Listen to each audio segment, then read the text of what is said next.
La troisième question est de savoir si le supérieur a le droit de faire la guerre contre son subordonné.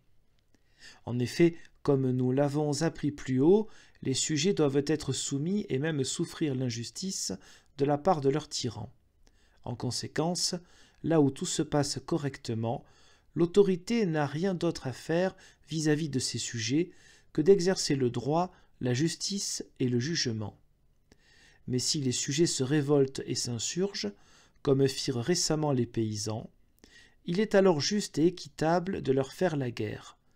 Il en va exactement de même du prince à l'égard de ses nobles et de l'empereur à l'égard de ses princes, s'ils s'insurgent et commencent la guerre.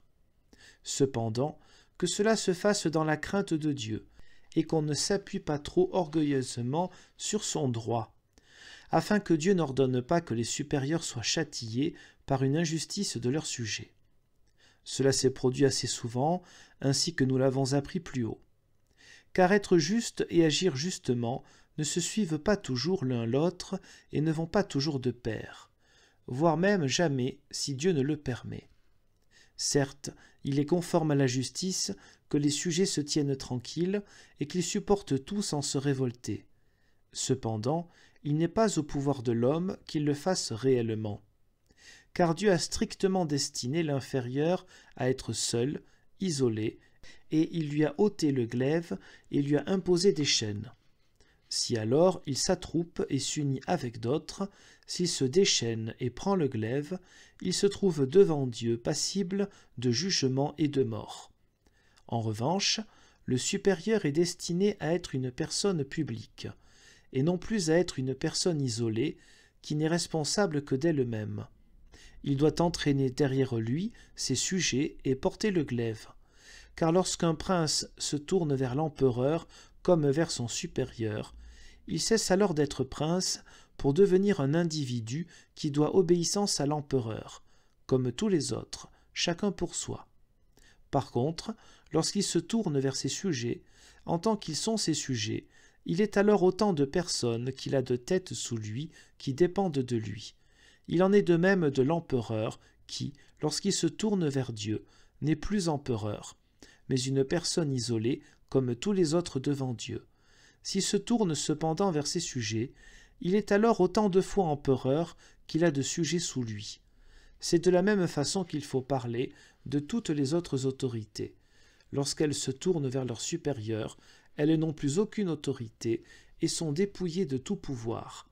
Mais lorsqu'elles regardent vers le bas, elles sont alors revêtues de toute l'autorité, de telle sorte que toute autorité remonte finalement à Dieu, à qui seul elle appartient. Car il est empereur, prince, comte, noble, juge et tout. Il répartit toutes ses fonctions comme il veut, vis-à-vis des sujets, et il les suspend en retour vis-à-vis de lui-même. Or, aucune personne particulière ne doit s'opposer à la personne commune, ni l'annexer. Ce faisant, elle le frappe en l'air et les éclats lui retombent sûrement dans les yeux. Tu vois par là pourquoi ceux qui s'opposent à l'autorité s'opposent à l'ordre de Dieu, ainsi que saint Paul l'enseigne en Romains 13. Dans le même sens, il déclare également, en 1 Corinthiens 15, que Dieu abolira toute autorité lorsqu'il régnera lui-même et ramènera tout à lui. Ceci achève ce qu'il y avait à dire au sujet des 3 points mentionnés. Viennent maintenant les questions.